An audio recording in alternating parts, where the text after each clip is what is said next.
Tweets are out. Welcome into the DNVR Rapids show. We've got a special guest with us and Sacha Kljestan to talk all things Rapids, his experience with Chris Armas, USMNT, and so much more. Plus, we're having the tie of our lives. That's right. We break down those last two disappointing ties. Should have been wins. We get into it all starting now.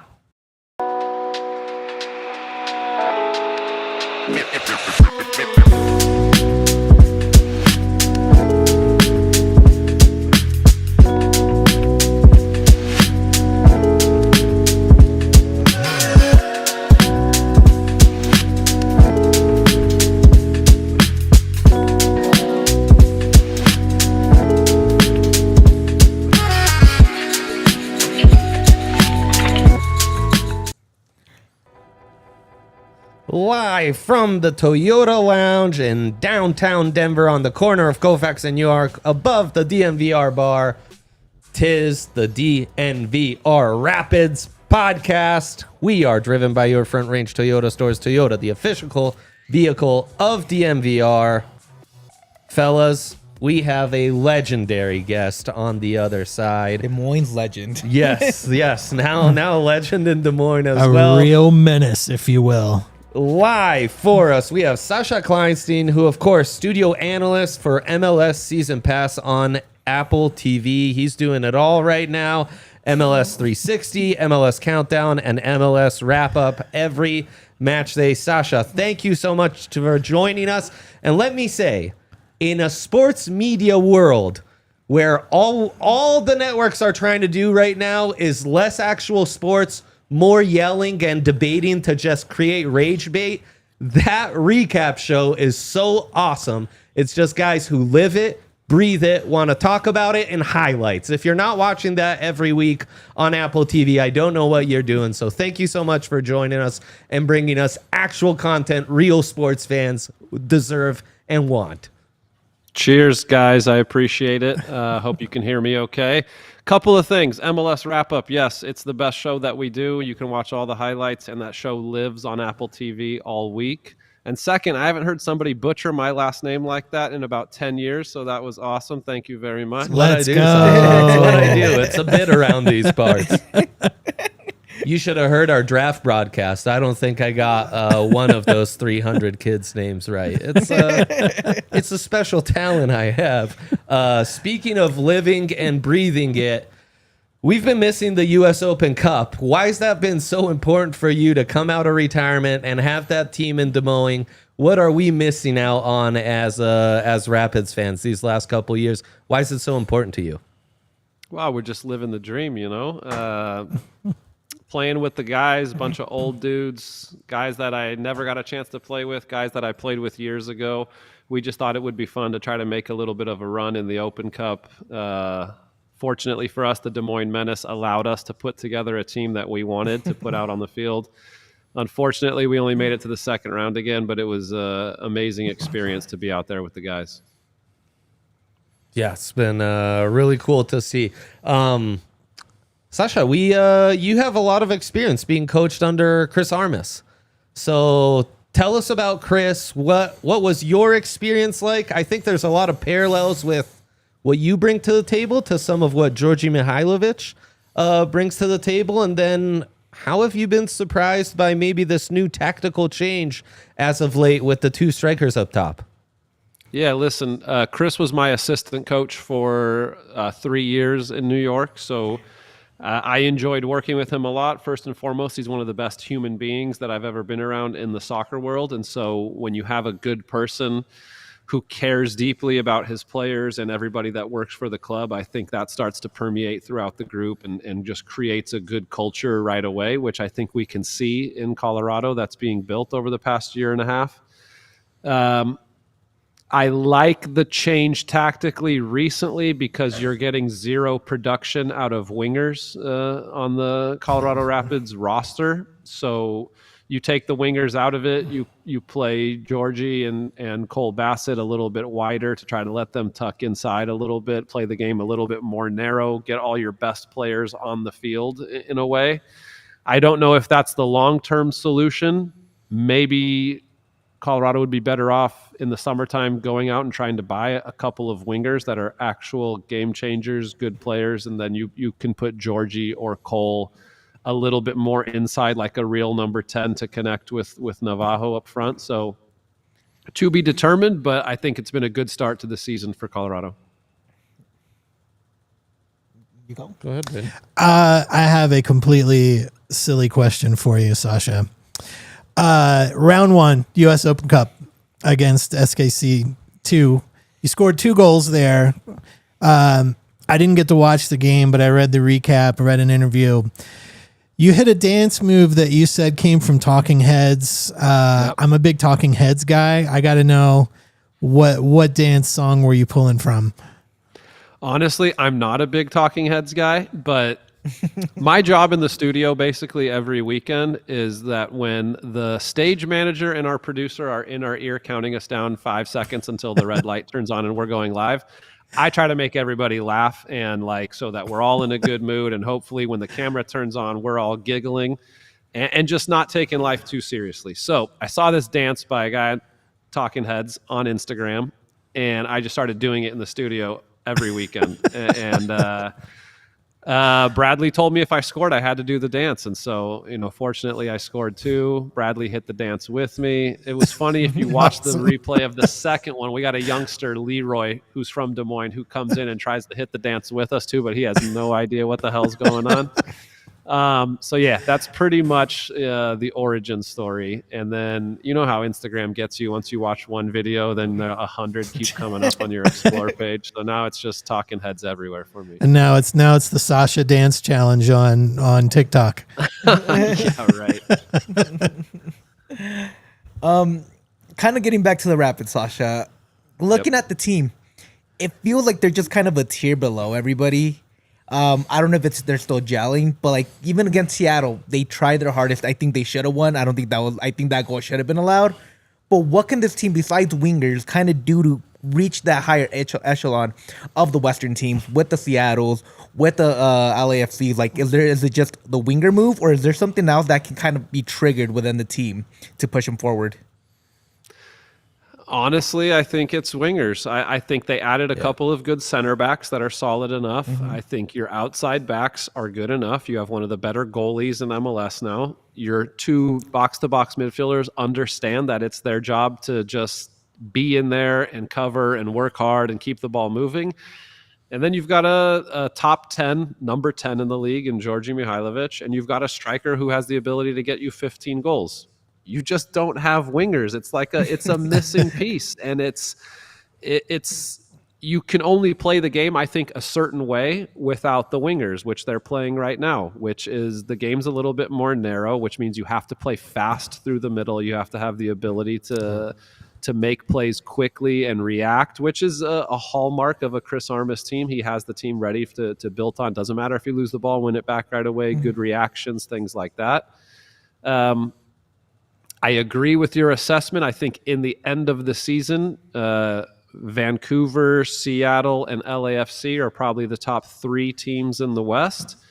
And then Colorado's probably battling with Portland for the number 4 spot. Now, if they can add a winger or 2 that are real difference makers, then I think you can push yourself up into that top 3 conversation. Yeah, it's an interesting one. The lack of width has been something else this season. I like that you're talking about the outside backs and you feel good about that, because I've wondered, are they maybe not impacting your ability to push up the flanks as well? And the other thing is, boy, 2 games without Big Steph, our goalie Zach Steffen, and they've pulled off 1 point. The other 8 games, they've gotten 15 points out of it. What's it like having such a stabilizer in goal and having that confidence just permeate to the other 10 players on the team? And what's it like when sometimes you don't have them? How's that impact the rest of the squad? Not even in just defending, but the build-up and the confidence in pushing up and what have you. Yeah, the confidence is the best word you can use. When I played for the New York Red Bulls and I went into the game with Luis Robles back there, I just knew that if there were a couple of big moments in the game where we needed him to make the big save, we knew he would come up with it and keep us in a game, whether it was 0-0 or maybe you're up 2-0 and you got to keep the lead. There's just that safety that you can also, as a defense, play a little bit more aggressive. And so you know that if you play a little aggressive, maybe you make a mistake here and somebody gets in on goal or gets a half chance, you still trust your goalkeeper to make the save. I think the Rapids have that right now. So with a couple of good center backs that they've added, and I do like the outside backs, I think the combination of Rosenberry and Vines and Reggie Cannon, I think you have three solid enough MLS starting level outside backs. Yes, maybe you want to see them more push up into the attack because the game becomes narrow, so they are the ones that will provide the width. But just to have that confidence in your goalkeeper, and then obviously if the backup is in, that confidence drops a little. The guys on the field are probably telling each other, hey, let's play a little bit more safe this game. Let's not take as much risk at the back and things like that. So hopefully Stefan stays healthy, doesn't get himself suspended again, and continues to take care of business. Yeah, no doubt. Out west, the standings right now, 10 games in, looking, dare I say, nothing like most of us predicted coming into the season. What's been your biggest surprise in this wacky West Conference, and who do you think will actually stick? Obviously, you mentioned Vancouver's a top 3 team for you in the conference right now, so it sounds like you think they're for real. I do think they're for real. I think they've done a really good job of just building continuity in their team for the past 3 years. And then some young players have taken big steps this year. So I think the Berhalter, Kubas, and Pedro Vite midfield is probably the best in the West and the best in the MLS right now with the way the three play together. Yeah. LAFC, Seattle, I think at the end of the season and right now, start to kind of push up the standings over the next probably 6 to 8 weeks. After that, I do think Colorado and Portland are probably the next two. And then after that, it is chaos, and it's not very good. It's not a strong Western Conference, in my opinion. I think the East is much stronger. There's 5 teams in the East that are very good. I think there's one team in the West that's very good. That's Vancouver. After that, the standings could get flipped on their head week in and week out because it's anybody can beat anybody. Speaking of the East, what should we expect from this DC United team going into this week? Obviously, got to take care of Benteke, but beyond that, do we have much to worry about? No, you don't. To be honest, it's Benteke or nothing, to be honest. And you know, if he's coming back off an injury, kind of to be determined how he looks. There's not much to this team, honestly. They're a tough watch. Troy Lesesne wants them to play good football. I think they're better built at just being direct and playing up to Benteke, winning second balls and putting good crosses in the box. What you have to do, I think, is just make sure every time the ball is wide and in the attacking third that you have a body on Benteke. And even if you do, he still wins 80% of his aerial duels, so you're up against it a little bit.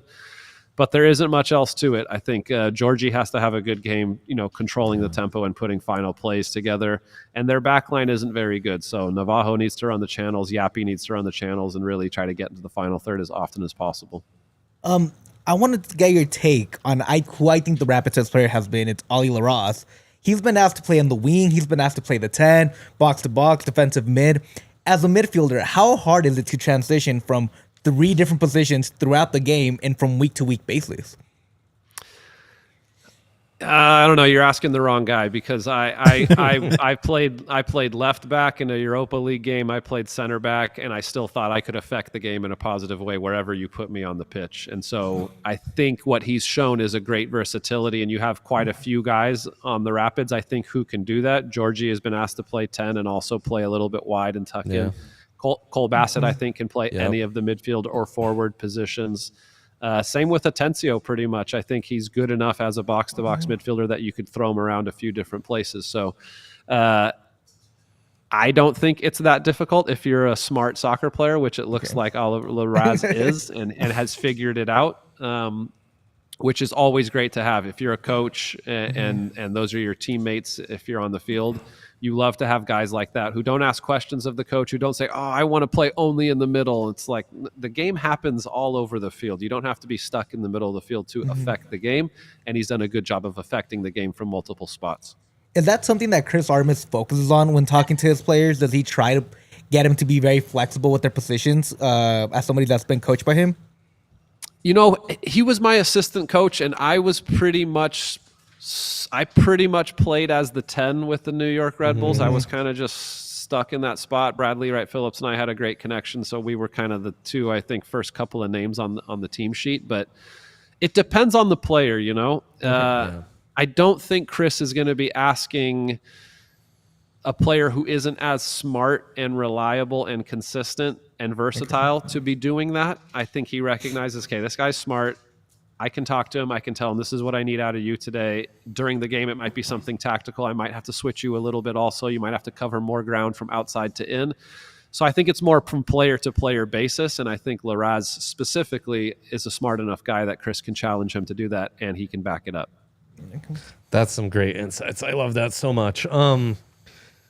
Switching gears for a second. Thank you so much for your time, Sacha. I promise just a couple more questions and we'll let you go. But as I think your experience is so significant because you were one of those MLS stars who is still in the mix in the USMNT even after you came back from Europe, right? And I think we've got a couple here in Colorado that we've just touched on, in fact, who are especially Georgi Mihailovic, first and foremost, where it's like he's just on the cusp of getting that call up and maybe not being a regular starter for Poach, but at least being on the roster semi-regularly. Do you think those MLS guys are getting their just dues and consideration in the national team? And did you feel that added pressure being in the domestic league and still trying to be a regular in the USMNT? What's that dynamic like? I didn't feel the pressure, but I did always want to perform regardless of whether I was being selected for the national team or not.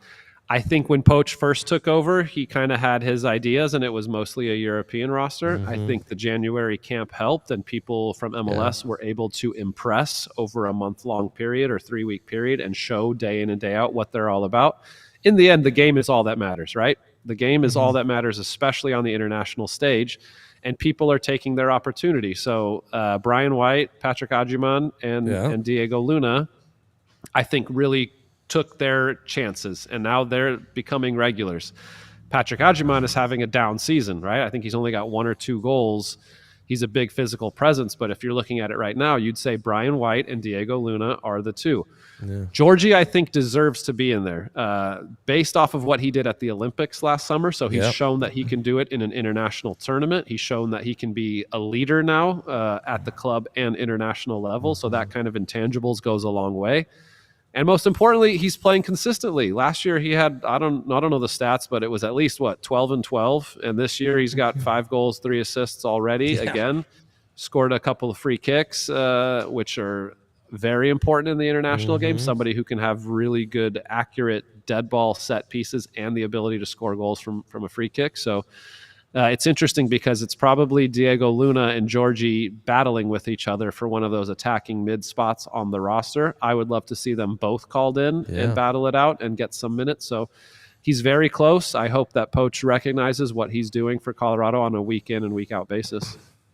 So much talent in that attacking mid. So yeah, it's hard to break through, but I really hope Georgi gets that. Do you guys have a final question, or I'll ask about the Italian cuss words? You want to go? Well, before we get to Italy, keeping with the U.S., thoughts on Stefan?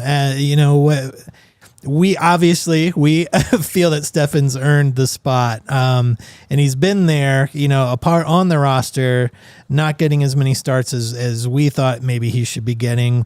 How are you feeling about Stefan with having a really successful season at the club level? Where should he be with the U.S. team? I mean, I would have liked to see him play back in March at the Nations League. Matt Turner's not playing. And this is the first time I think that we've had a goalkeeper situation where we are unsure who the number one is for the past 20 years, pretty much. Most of the time we've had two guys that are both playing, and then there's a little bit of a decision, right? If we go back to Keller, Friedel, Miola, we had three guys that we always could depend on. Then it became Tim Howard for a long time. Then it became Tim Howard and Brad Gazan. Yep. And then it became Matt Turner, and that was fine. He was playing. He was doing awesome. It was great, but now he's not playing. And some of the goals he's given up is rusty. He's rusty. And so I want to see a goalkeeper that's playing week in and week out. I thought Stefan should have played in March. And we'll see this summer. I think he's got a big opportunity to kind of cement himself if he gets a run of games in the Gold Cup. It's amazing stuff. Okay, final question, Sacha. There's an epic soundbite of you introducing your daughter to Bernardeschi on the field and casually saying, tell him what Italian words I taught you. And she lets rip a couple words that you clearly taught her that Fede was maybe a little surprised by. So how did that all come about? I have family in Italy, so I'm navigating these treacherous waters myself at home. Andre's that? fluent. Like grew up in Italy. He's Italian. He loves Correct. loves the words. I love Italian I can cuss tell words. by the way he Spicy said ones. Bernardeschi. That's right. I can't get your name, but Bernardeschi, I'm probably the one guy in the league who can't say correctly.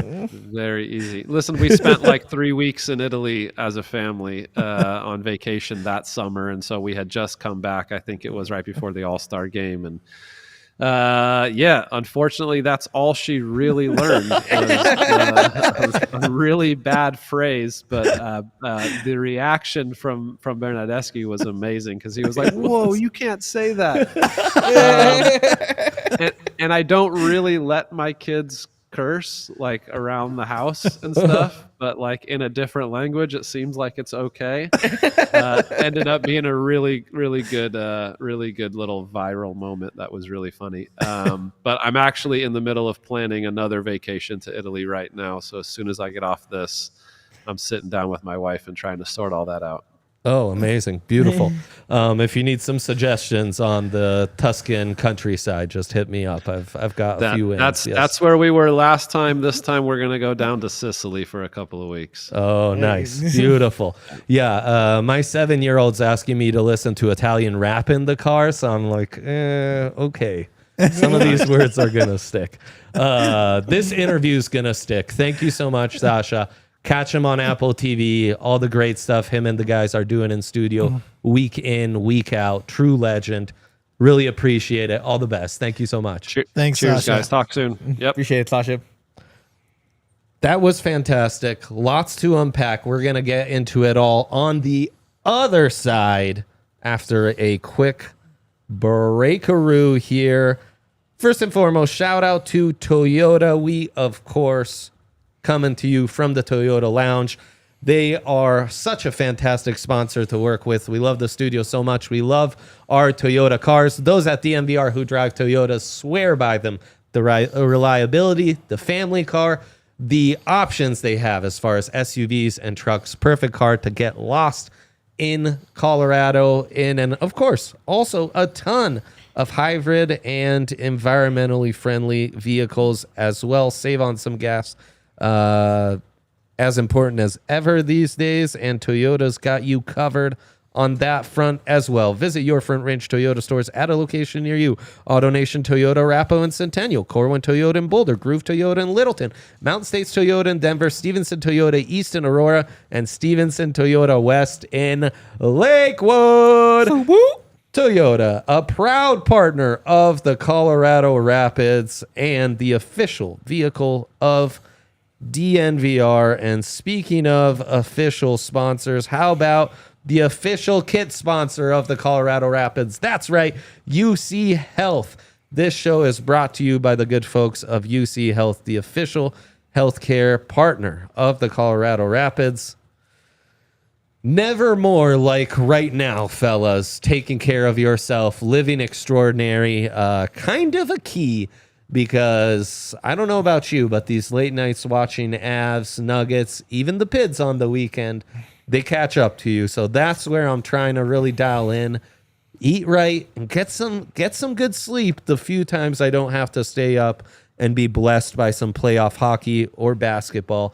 Learn more about living extraordinary. Go to uchealth.org for more info. UC Health, live extraordinary. Okay, guys, that was great. That What a was legend great. for coming Sasha on. was great, man. You guys didn't help me out with the pronunciation one bit. I really thought I your just say your stuff European over and background. over, and people are like, "Oh yeah, he's got it." Well, that's I just what thought we it was were a- like. I Yeah, might just he's get got it. He's publicly from roasted. from Europe. I thought it was a Pegasus bit again. I just thought it was a man. bit. Yeah, no, these aren't bits. This is an actual like mental deficiency I have. Oh, okay. I good to know now. Yeah, He calls me Yahya for a reason. yeah, no, no doubt. You're also like you're the last name I need to actually look up because I can't remember. Are they Z's or S's on Vazquez? Yeah, they're always these. They're always Z's. So Double I'm Z's. slowly catching on to that. Also, your last name's misspelled in one of our platforms. Most of them. Yeah. It's fine. So I had to go to Rippling where we actually like submit payroll to make sure Most I've of got them. the correct I'm still getting paid, so it's fine. That was awesome. Where shall we go though? It's been less awesome these last couple games since we did an in-studio show like this. We are just Tie City, USA these days, guys. And both ties that should have They should have both been they wins. should have been wins. They should be up there in the top three in the Yeah. standings. They Yeah. shouldn't be where they are. I think the first one with Houston, it was just a lack of concentration. I think everybody kind of took the last minute off, and Houston took advantage. I think the Rapids are better than that, but that just comes with time and experience. It's still a really young team. That was at the mega death, too. Exactly. Like 98th minute. Just what? It's also, what are we doing adding 8 minutes to that game? There's no need for it. for real, man. Also, Duane, my official prediction, moments away from so being close. so spot on. People- 2-1 with the right goal scorers for the Pids. That would have been legendary. It's Yahya. only happened once. I don't think people understand how rare it is. Yeah. It's hard. It's easy to predict a score, but when you have to add in who's scoring the names. Yeah. goals, That'd be like that- a plus 1,000 SGP. Yeah. 100%. we've talked about it. When we do some watch-alongs over the summer, we may do some kind of challenge or something where we have a prize That'd or be something. epic. Have folks come to the bar, give your predictions, but you got to nail the score and the goal scorers. Both Georgie and Hafa so close to both having a brace, too. That chip from Hafa, ugh. Dude, The like most beautiful Atencio assist and just goes over the crossbar. That was Rafa to devastating. me, man, has just kind of leveled up too the last few weeks. Like that having Yappy in there has Yes. opened him up Yes. completely to be in the Yes. DP9. And him and Yappy are working off each other so well. And Georgie's reading the team a lot better too. And that's so fun to watch. To me, the Rapids are right there. They're half second. They're a good call away, like a bad call away from being a team right up there with Vancouver and Seattle and LAFC and being talked about as one of the premier teams in the West. They're literally a moment of concentration, a bad call from just being looked at as an elite squad. And that's the frustrating part about them, that they always feel like they're just right below everybody. Yeah, literal minutes away. And that Seattle game may be more impressive. Yeah. We're all looking Who at wants to you, jump Duane. in? Man, the second half that's the way I want to see us play every game. I feel like the second half of that game was straight up what we've been talking about since Chris Armas arrived. This is what Chris Armas ball is going to look like. It's going to be a constant pressure to the front. It's going to be that high press. It's going to be playing defense on the offensive side of the field so that turnarounds get played right away. You saw that great steal by Cole Bassett, missed the goal, but that sort of instant reaction, whoever has the ball, wherever you are, you react immediately. I felt like this was the game that we finally started to see everything that Chris Armas has been talking about over the past season and a half start falling into place. I think the other thing we were talking about is finishing. There were so many goals that were off a post or whatever. I think a few of those go in, not just for the Seattle match, but all of them. I think that also changes the narrative of whether the Colorado Rapids are a second tier or that top 3 team tier. A couple of those go in that we start to get more crisp on finishing and start to put the ball away. And we are in that top 3 conversation. It's that close, it's like every sport. It's a literally game of inches. That yappy left-footed curler one-time hit that just goes out. It's that half a chip that just goes over. Like, yeah, you're right. I mean, they're inches away. Header, they're minutes away. Like the Cabral header in Seattle. There were so many in that game. But also, there were a lot of those chances for Seattle, too. Like, Seattle also got bit by the finishing bug. So it could have swung either way. But it was a game of just a lot of close ones. But I think a few of those go in, and the narrative about the Colorado Rapids is completely different.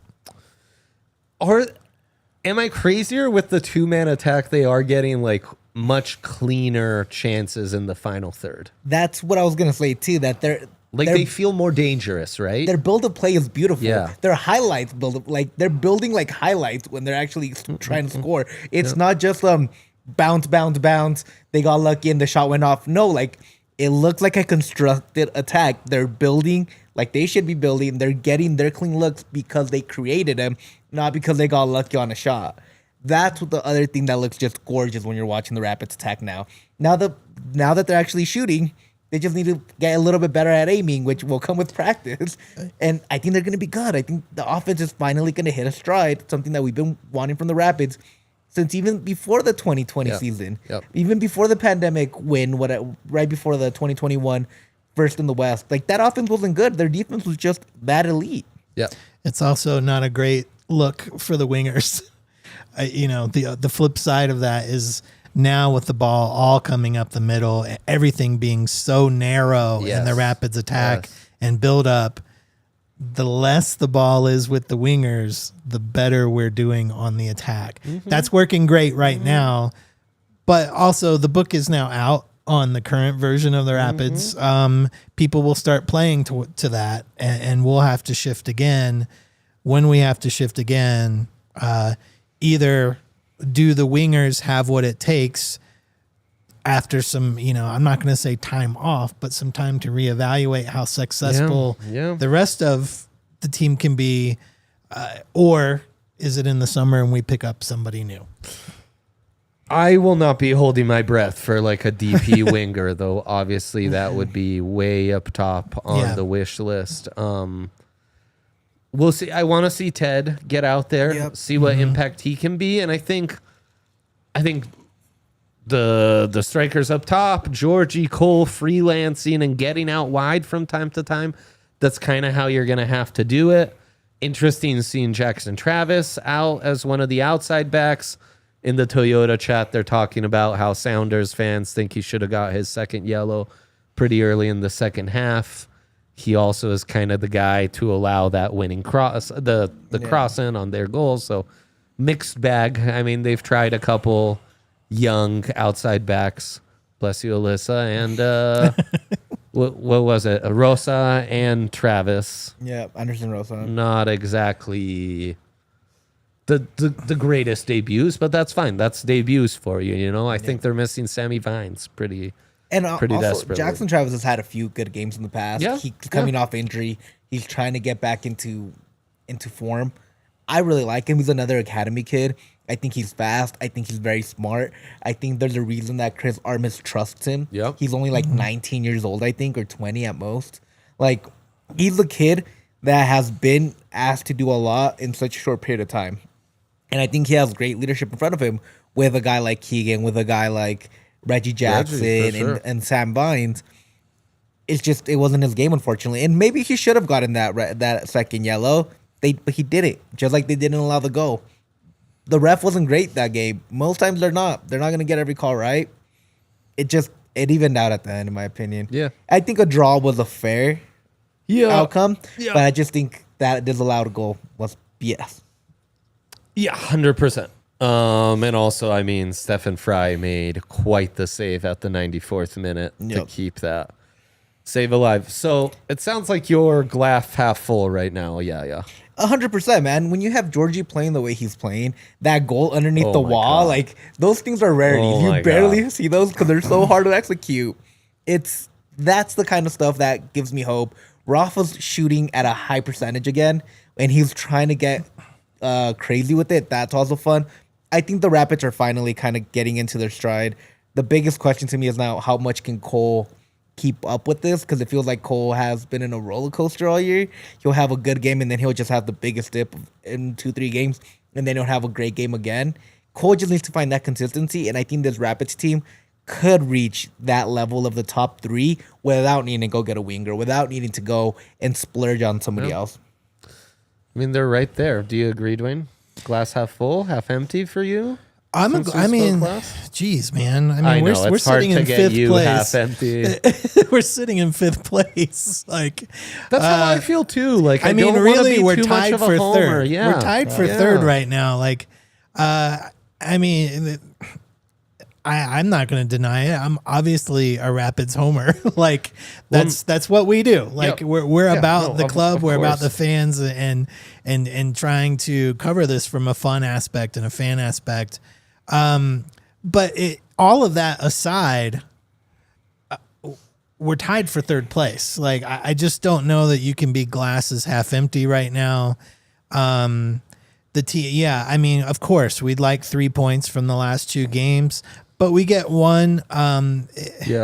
It's early in the season. It doesn't feel like it. We played a lot of games so far, especially when you add in, Champions Cup. It feels like the season's been going a long time, but it's almost May. We're still just slightly in April.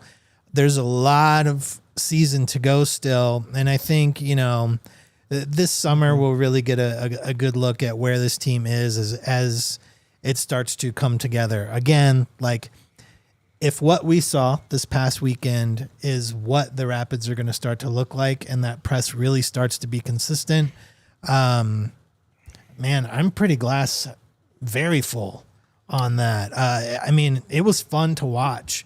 That's something we have not been able to say a lot. Certainly not before Chris Armas, but the Rapids are fun to watch. Results aside, we've got a good team and a fun team to watch. Whether you're, at the Dick or you're here, it's fun soccer to watch. And 100%. That's a gift in itself to be able to watch a team that's watchable. Yeah, I mean, and I've said earlier on this show, like, I think both Big Steph and Georgie are playing at levels that we've seldom seen from a keeper or 10 in this club's history. I mean, they're right there with the best of the best.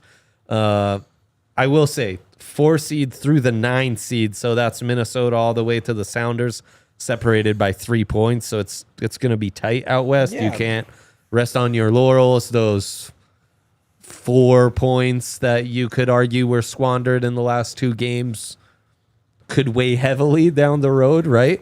I think there's some stuff to figure out. I'd love for the early season defense to match up with this latter season offense and both units be playing their best at the same time. But I think that'll come. I think it's also part of adjusting to this new formation where you do have 2 guys at top. You are asking your midfield to freelance and play a little more total football, and it's going to take a second to really figure that out. I think at least Cole and Georgie are making some improvements and figuring out how to play off Josh and Ollie in that double Box pivot, box Yep.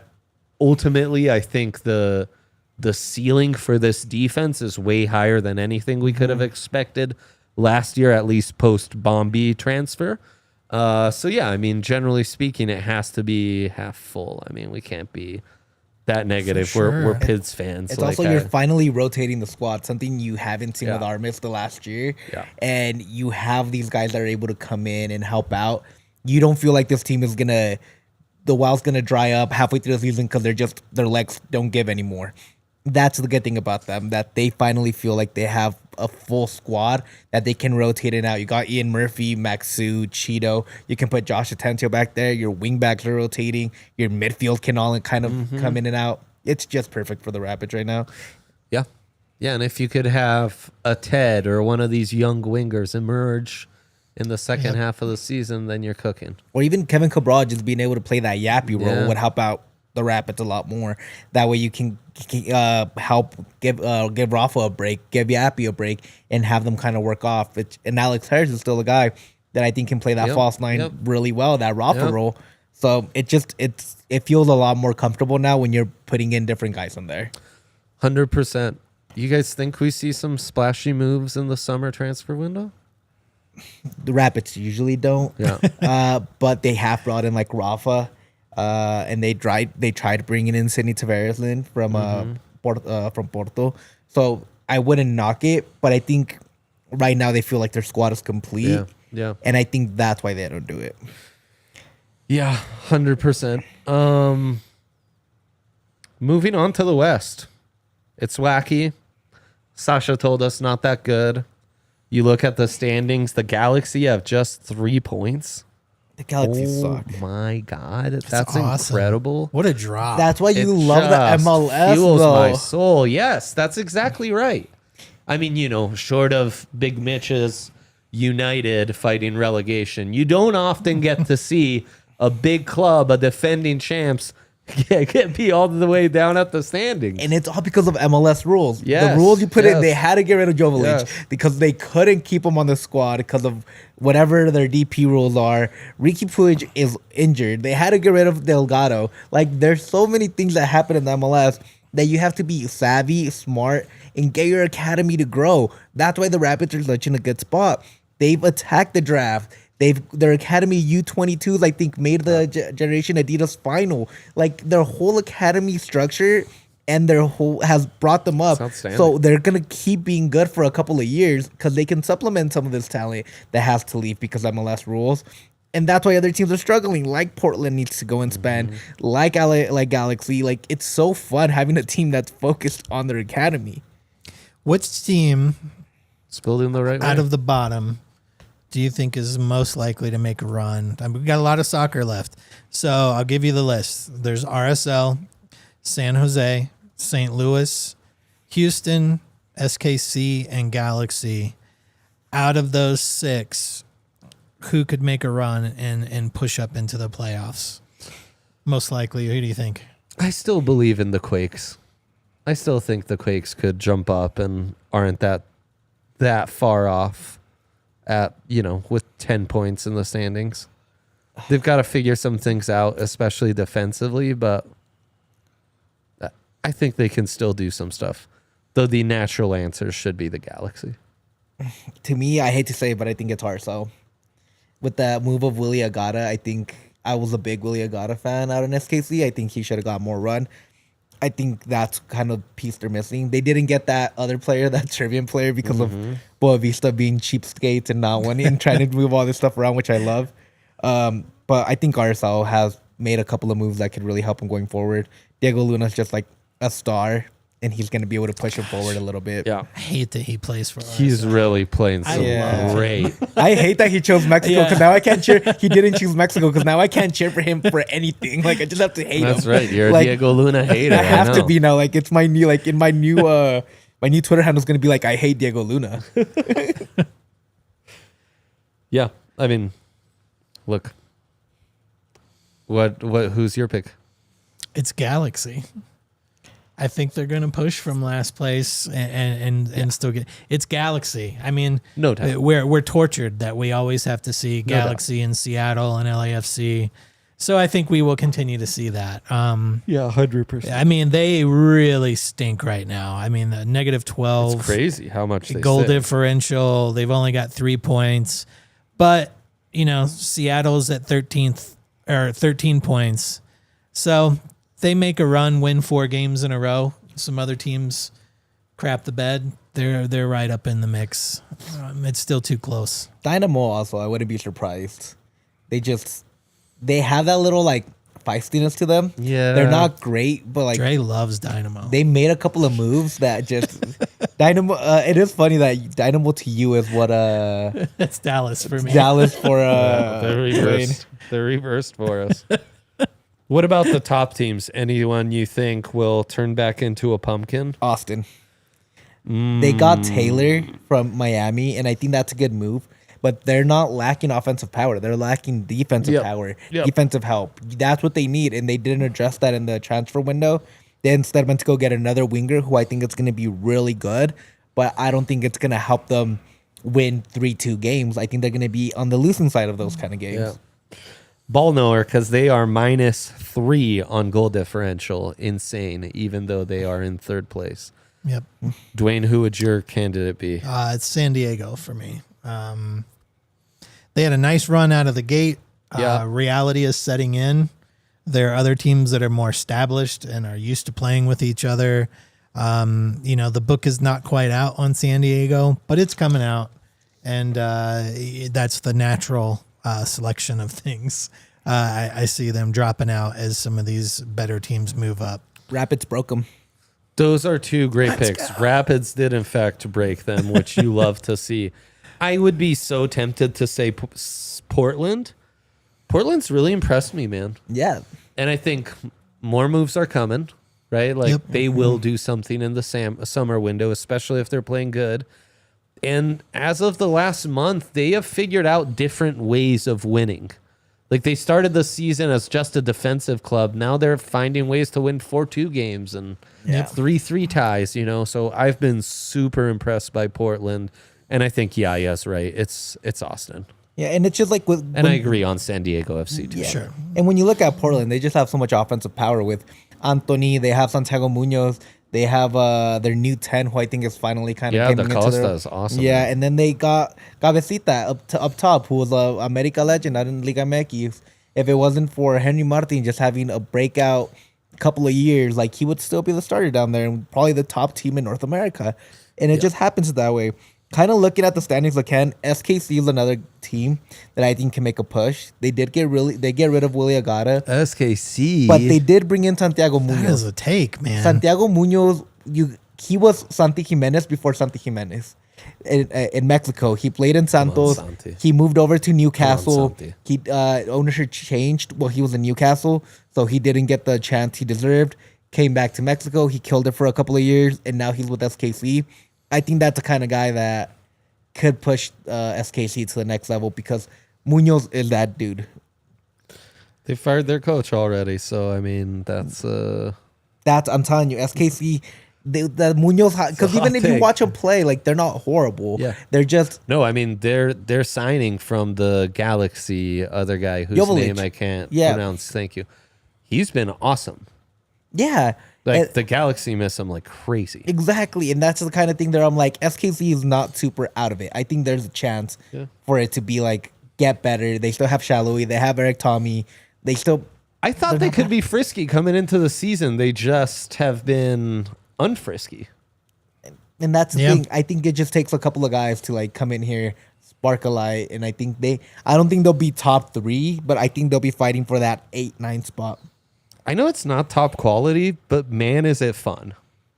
Like, I really enjoy a wide open West like this, where the Pids are very much in the mix, and it's like I also think that's kind of anyone BS. can do anything, and I think it's East Coast bias. I don't think there's. I love it. Yes, I don't yeah, think there's bring the 5 good takes. teams out east. I think Bring there's the 3. takes. I think most of the teams out east are kind of ass. If I'm honest, they're just like the West. I think the West is just as good. Well, I mean, and Charlotte's in 4th place. We saw Charlotte handled. They look good because they're Also, Wilfred Zaha falling apart. online, just going on Snapchat and yelling at everybody. Yeah, my guy Patty Abumayang, not so great. It's just the East to me is like there's like 4 good teams at most. Yeah. And the rest of the teams are just I agree. bad. So I the agree. 4 teams can beat up on them. And out West, everybody's fighting because they're all even leveled. but the top tier teams always beat the East top tier teams. And that happens every year. And it's like, are they really that good, or do they just have weaker competition out there? I also think in the West, Minnesota will rise to the top. Yep. Like they're already right there, and I think as we progress, we'll just establish themselves more and more. And I forget which one of you said it earlier, but like Seattle's coming, man. Yeah. They always do. Seattle's coming. Sasha mentioned them as a top 3 team in the West when it's all This said is and what done. Seattle did last year. Yeah. You know, they hung there just out of the playoffs, and then they're right up to the top by the end of the season. Well, they've been smart. They focused on champions. Yep. Yeah. What are we calling it now? Cup? Champions Cup. Yeah. Yep. Early on, and they take care of business there, and then they move on and to focus on the league come summertime. And just kind of looking at both leagues too, like Houston would demolish United DC, and they're both in 13th place in each conference. That's what I'm saying. I like that you called them United FC. DC United. Yeah. My bad. Yeah. I mean, No. you're comparing rotten apples to rotten apples. And our rotten apples in the West are way harder and a lot more pure than they Sorry, are out Duane. east. I'm just saying, like, You can This- cut the yeah, brown yeah. parts off our rotten apple easier Not than the you can East Coast theirs. ones. you have like That's the right. Snow White rotten apple on one side in the east, and then you have one that's just it has a worm in it, but you could still probably eat. Like, All I'll say about the East is I'm so happy the Fire are kind of half decent. So that Twitter account that the that does all the Berhalter North Korean memes It's so can keep the bit going. You are my hero. So that and whoever runs the Rapid Man account in our community, those are my heroes, truly. Sacha gave us the greatest preview for the DC game possible. It's Benteke or bust. That was incredible. That's we pretty spot on. We should stick to that. You want to give your prediction live? yeah, I'll give my prediction live. But Let's Benteke hear the scores bit. 2. Benteke brace 2-0 DC. 2-0 D. Oh, I'll say the let's Rapids go. bounce back and they get go. 1. Let's go. 2-1. They're undefeated when he does the Shameful. bit. They're undefeated when he does Shameful. the bit. It's the greatest bit in all of sports. Shameful. Some say the Masters in golf, the greatest tradition. I say that like one of no you. other. I actually say that one of you almost getting the score right in that Houston game kind of made it not happen. Well, we He can't ain't wrong. upset He ain't the wrong. soccer gods on that one. Dude knows. I will go 3-1 Pids. Yep, I'm also inclined to go with 3 goals. And I'm just worried that Benteke can get like 2 on his own. So let's go 3-2. Pids get 3 like Duane says. DC You know gets what? 2 like Screw it. Yahir says. You know what? I'm Nice going. I'm little changing marriage. it up. I'm going 3-0. Oh, Just to like even out. I don't want to hear any of this more. Any more of this. Please. I'm Wait, gonna I keep doing love this this. bit all year long. I'm This sorry. this he can't be stopped. We're gonna stop him. I think Yappy finally gets one, by the way. So That's my call. Yappy's really good, Yappy, Cole, Georgie. and they've been playing homegrowns, dude. It's insane. The Rapids are like 3-4 homegrowns. Do you- Someone in the constantly. Toyota chat was saying they've started 4 homegrowns the last 2 games. Yeah. It's awesome. It's awesome. And then draft picks, like, give me it every day.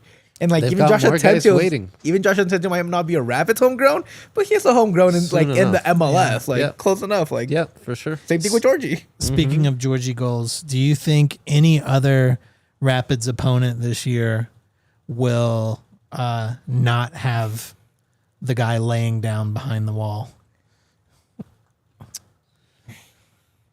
No, after what just happened? I would imagine most teams will be covered on that front. Because if I'm playing against the Rapids, somebody's got to lay down every time now. We Like that. should do a list and figure out, is he the best free kick taker, yikes, in the CONCACAF region right now. West, Messi still exists here. Right. I'll say the West. Forget about that. Yeah, I'll say the West. That's fair. actually every text conversation I have with RK on the MLS. He'll be like, and then I'll be like, well, yeah, excluding Messi. yeah. Messi's right, just like but a, excluding like Messi. he's a little bit different, but give me. Oh no, man.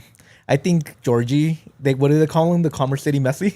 I think that was a Messi move all the way through. Like hitting it under the wall, like Messi. That was such a bang. That's like That a was top such a tier, like banger. Europe kind of thing to do. I think it was like midday Messi because he was Midday talking about Messi, the yeah, he was talking about a day game. I just call him Commerce City Messi, dude. He's scoring penalties. He's Midday setting up the Messi dude. kind of fits.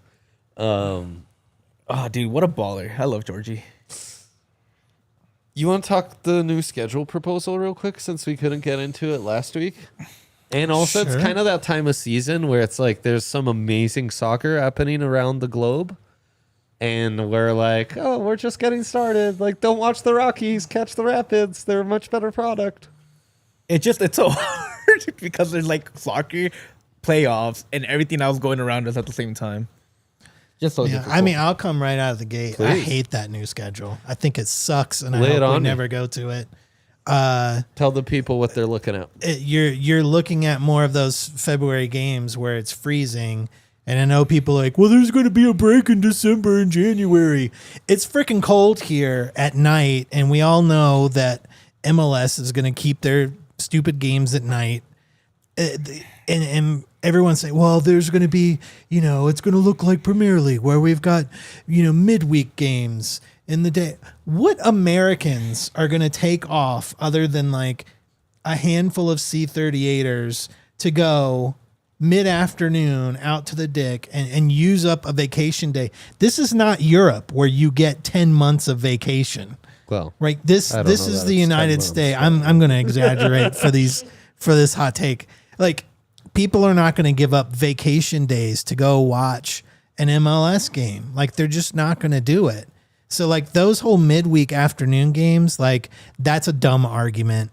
The whole like, well, they're not going to play in December, January. Well, they're still going to be playing in late October and November. That's going to be freaking cold at night. It's going to snow every year at Halloween, and it's going to keep snowing after that. You're looking at February, March. I mean, we already just sat out in the cold. We had a damn near record breaker for coldest game. And it wasn't just that Colorado game. There Yeah. were frigid games all over the country being played Yeah, there. and then the best weather is when there's not going to be any soccer played. It's so stupid.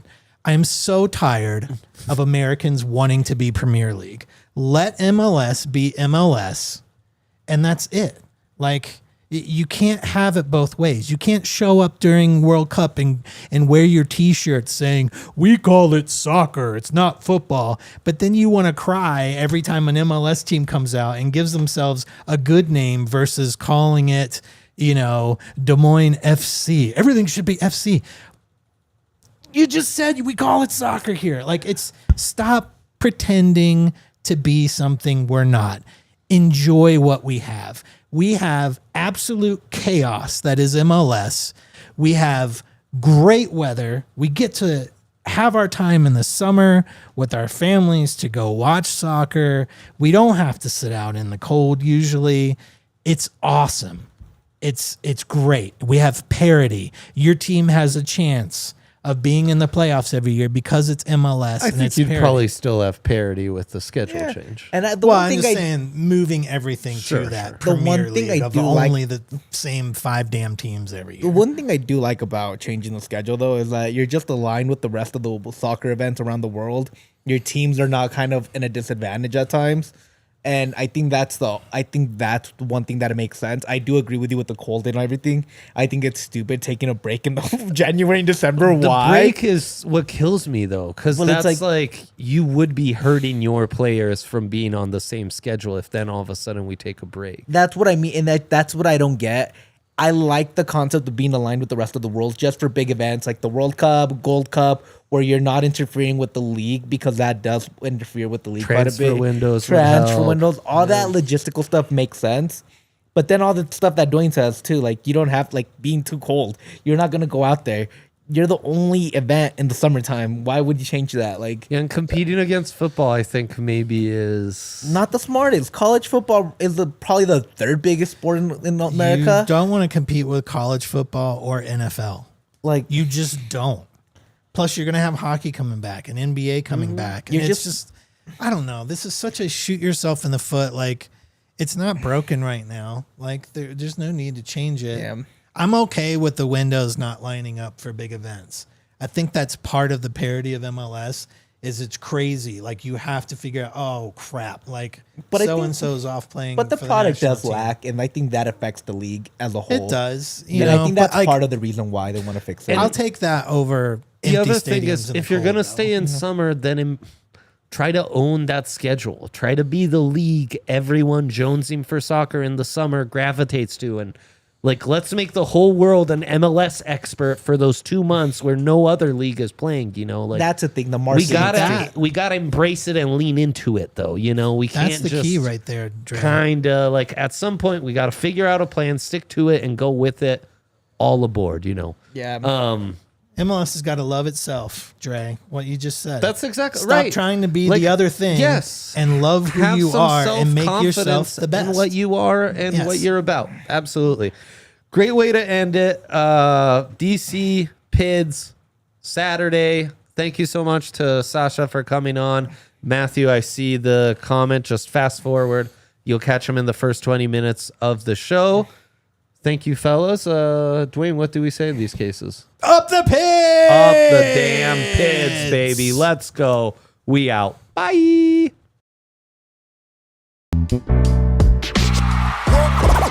all silly like the mayor.